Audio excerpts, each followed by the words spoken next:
Hari ini kita akan membahas satu topik yang saya yakin kita semuanya memerlukan, yaitu bagaimana menikmati makanan yang enak, lesat, dan insya Allah murah. Ya enggak guys? Dalam dunia UMKM kita menyadari bahwa salah satu penggerak dunia ekonomi adalah dari sektor UMKM. Hampir 60% loh guys dari PDB kita, produk domestik bruto Indonesia. Nah, hari ini kita akan langsung saja membahas bagaimana sih dunia kuliner, dunia makan, dan mudah-mudahan nikmat, bukan makan dan saling memakan ya. Bagaimana mereka bisa mengembangkan ide-ide makanan yang sangat kreatif dalam bentuk produktivitas, legalitas, perizinan, membuat branding, packaging, dan konsisten produk quality yang bisa dinikmati nggak cuman sementara tapi hopefully bisa bertahun-tahun. Banyak sekali restoran yang bertahan dari 1, 2, bahkan 3 generasi. Dan bersama saya Jimmy Untoro dalam satu cerita untuk Indonesia. Langsung saja kita berjumpa dengan chef yang keren, yaitu Chef Desi Trisnawati. Apa kabar Chef? Baik Pak Himi. Gimana, sehat-sehat semuanya? Sehat.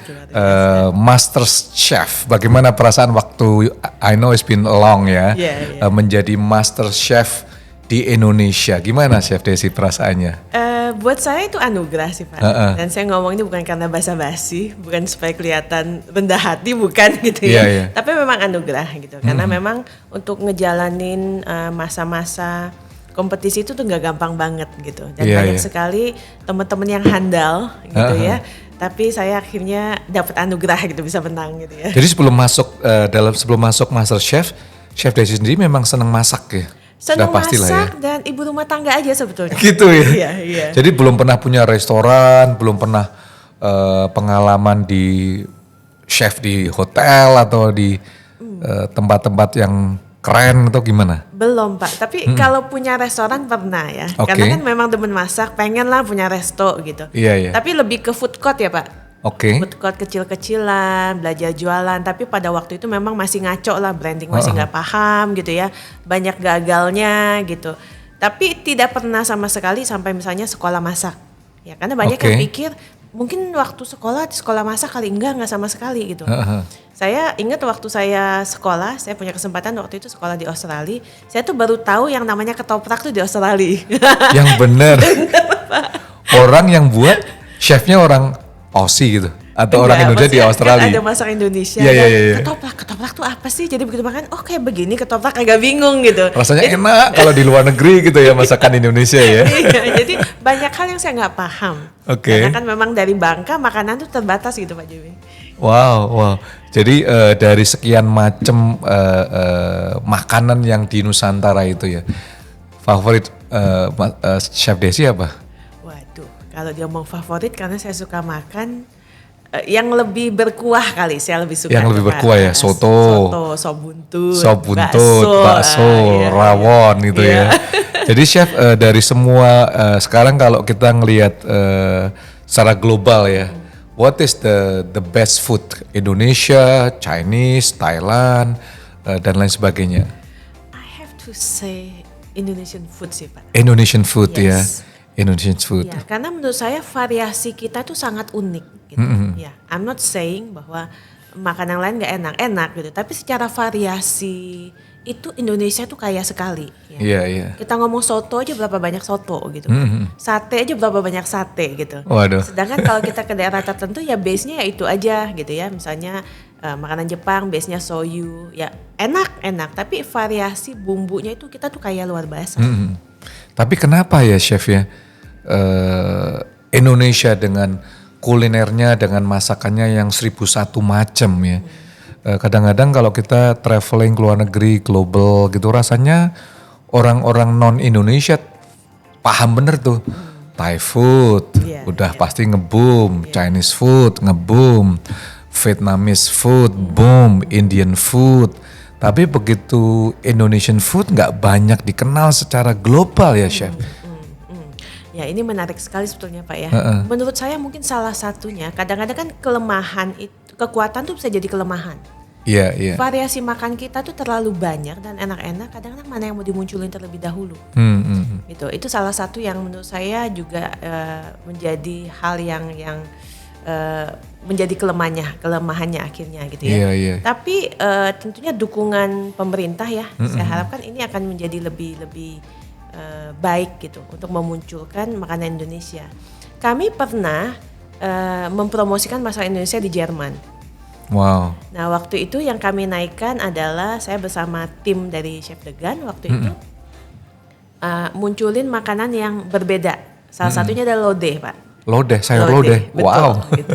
Tapi memang lodehnya kita bikin fusion dengan salmon gitu.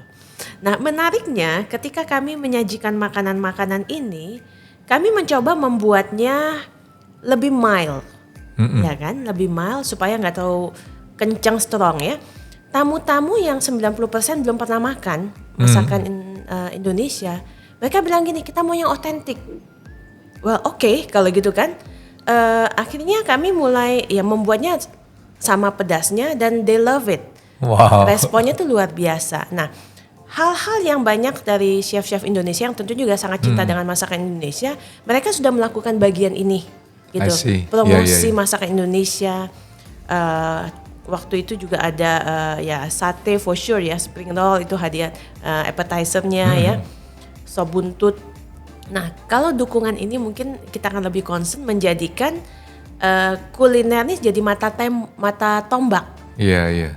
Pariwisata ini akan jadi hal yang akan lebih mencuat ya. Harusnya kita juga membuat branding yang keren ya. Yes. Kalau Thai semua orang secara generik pasti kenal Pad Thai. Yeah. Lalu curry gitu ya. Vietnamese semua kenalnya pho gitu ya. Kalau Indonesia suggestion daripada Chef Desi apa? Kalau saya tanya ke teman-teman di luar, Indonesian food apa yang kamu tahu?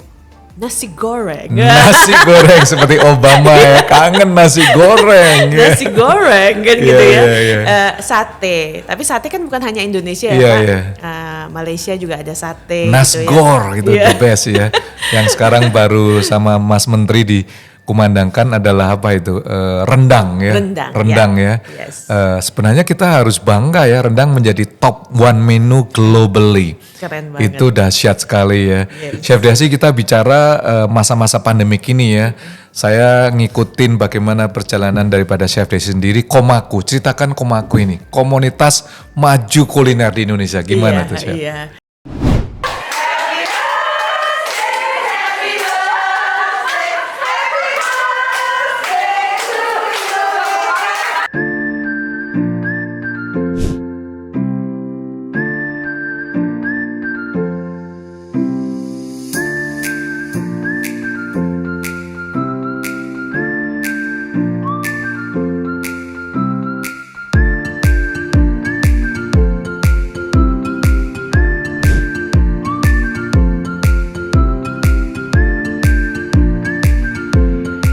Halo, saya Chef Desi Trisnawati, seorang chef konsultan dan juga mentor dari komunitas Maju Kuliner. Nah, hari ini kita sedang ada kegiatan ngumpul-ngumpul aja sih sebenarnya ya, di mana teman-teman komunitas yang saya bina ngumpul, saling ketemu, dan saya ngeling mereka satu sama lain ya. Apa yang Komaku lakukan, sebetulnya kita lebih ke menjalin hubungan satu sama lain ya. Saat ini banyak sekali komunitas yang kalau kita masuk itu tugasnya cuma jualan ini, jualan itu. Tapi komunitas kita tuh cukup berbeda ya. Di sini teman-teman ini dari UMKM yang tadinya mungkin punya kesulitan tentang branding, tentang membuat makanan mereka menjadi stabil, mereka kami perlengkapi untuk belajar bagaimana membuat standar resep, lalu paham tentang branding, lalu bagaimana kita harus punya izin yang jelas ya. Dan teman-teman yang kemudian sudah naik kelas, kemudian membantu teman-teman yang lain secara free ya. Mengapa mereka lakukan itu? Karena mereka kemudian melihat bahwa makna atau apa yang mereka dapatkan di dalam Komaku ini secara gratis, mereka juga harus berbagi gratis pula ya. Jadi semangat berbaginya itu begitu kuat. Kami bersemangat karena kami tahu apa yang kami lakukan bisa kami bagikan. Go back to community. Itu kontribusi kami kepada komunitas yang ada.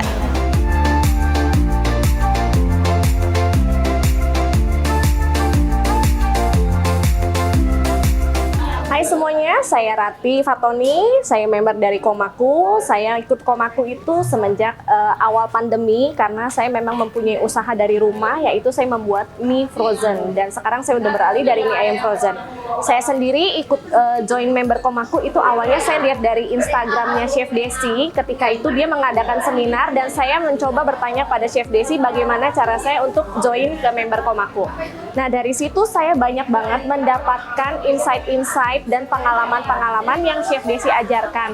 Memang yang Chef ajarkan memang harus kita terapkan untuk kemajuan usaha kita, dan saya sangat-sangat merasakan banyak sekali manfaat yang saya dapatkan setelah saya mengikuti saran-saran dari Chef Desi.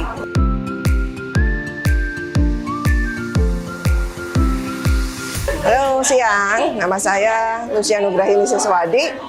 Orang biasa panggil saya Lucy.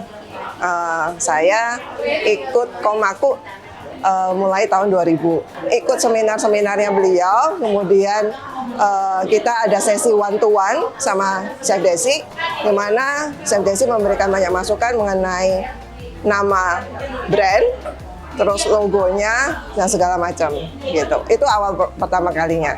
Kemudian saya sudah mengikuti mentor beberapa kali. Akhirnya ganti nama menjadi Bokwa, karena Nyah Bokwa awalnya itu kata Chef Desi keserimpet, jadi susah disebutinnya gitu. Jadi yang singkat-singkat Bokwa aja gitu. Kenapa sih Bokwa? Bokwa itu nama actually my mom's name gitu, Chinese name-nya gitu. Saya berharap Komaku bisa terus maju, terus memberikan semangat untuk para UMKM dan memberikan berkat untuk yang lainnya. Buat teman-teman yang mungkin masih bingung, masih perlu banyak belajar, nggak usah takut, karena di Komaku ini akan terus dibina oleh Chef Desi dan teman-teman lainnya yang mungkin sudah mempunyai pengalaman yang lebih. Jangan pernah menyerah, walaupun kritikannya Chef Desi pedas, gitu kan. Tetapi kita selalu harus ambil positifnya. This is your own business, ya kan. Kalau mau maju, ya mesti dengerin pendapat orang lain. Tetapi kalau nggak mau menerima kritik, then you shut the door, gitu.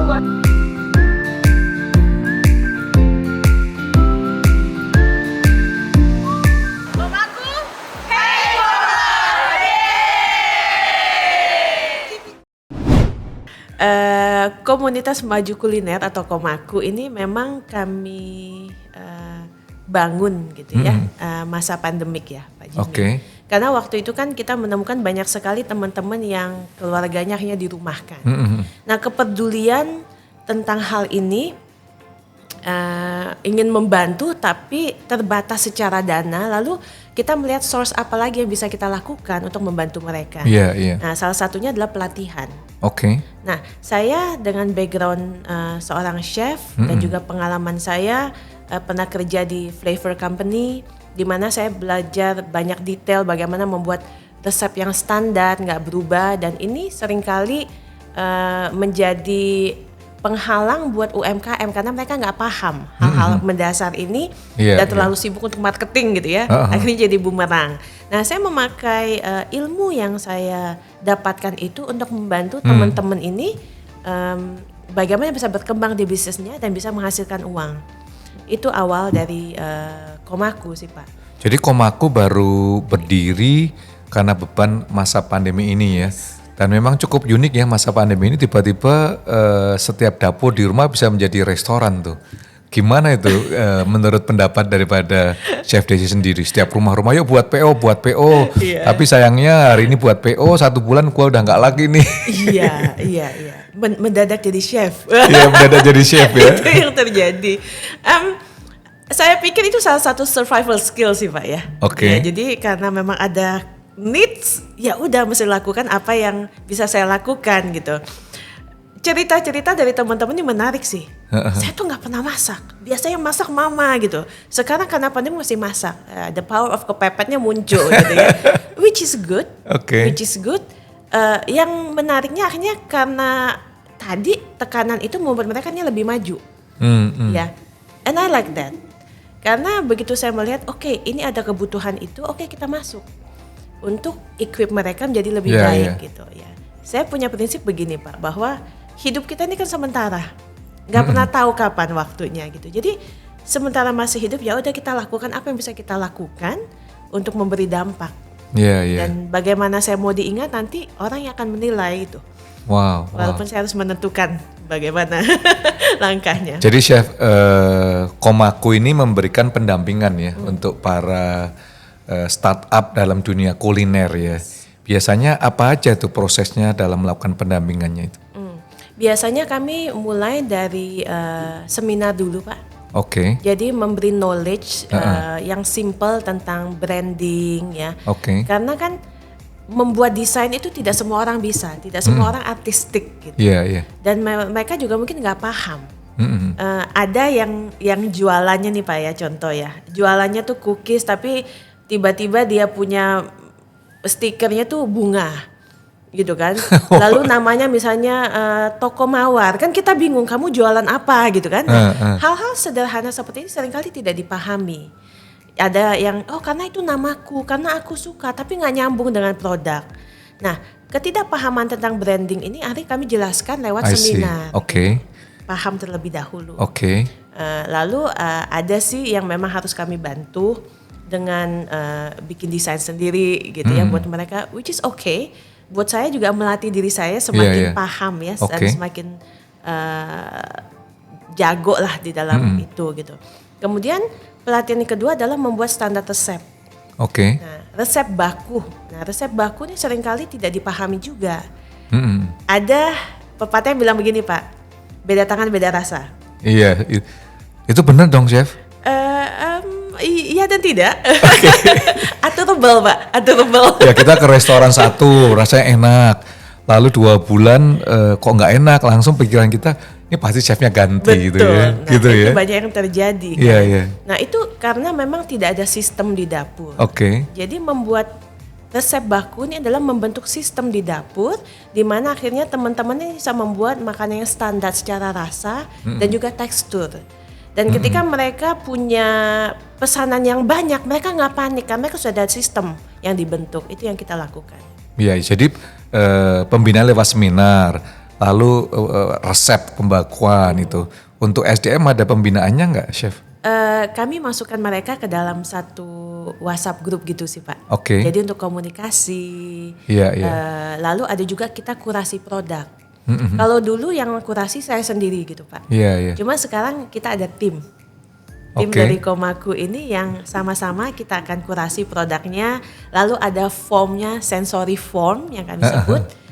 Jadi kita tahu nih tingkat nggak enaknya tuh di mana, teksturnya nggak enakin, ada angkanya. I see. Nah, jadi lebih akurat ya apa yang bisa kita sampaikan gitu pada Iya, iya. Jadi kalau secara singkat, misi utama dari Komaku sendiri apa, Chef? visinya kita itu adalah menjadi produsen produk kuliner yang berkualitas ya Pak, dan juga aman dikonsumsi, yang aktif juga membangun ekonomi keluarga dan bangsa. Wow. Dan juga berperan aktif dalam berbagi kebaikan buat sesama. Itu adalah visi yang waktu itu memang ditaruh dalam hati saya sampaikan kepada teman-teman dan mereka excited gitu. Wow, wow. Itu. Jadi ini kurang lebih udah 2 tahun ya Chef ya. Ada berapa kurang lebih kalau Chef Desi ingat yang sudah dibina lewat Komaku ini? Di dalam grup sendiri itu ada sekitar 300-an orang Pak. Wow. Ya, itu Oke. memang ada beberapa yang on and off yang kembali ke dalam kegiatan mereka yang semula karena masa pandemik udah mulai berubah. Tapi ada yang tetap stay dan berkembang luar biasa gitu. Ya, yang aktif mungkin about 50-an lah Pak. Wow, wow. Oke guys, kalau mau terlibat di dalam dunia kuliner, startup, ingat bisa hubungin Chef Desi ini dalam Komaku ya Chef ya. Dan yuk kita lihat sekilas kegiatan daripada Komaku yang ada di Jakarta, mungkin kota-kota lain kalau waktu memungkinkan. Let's check it out.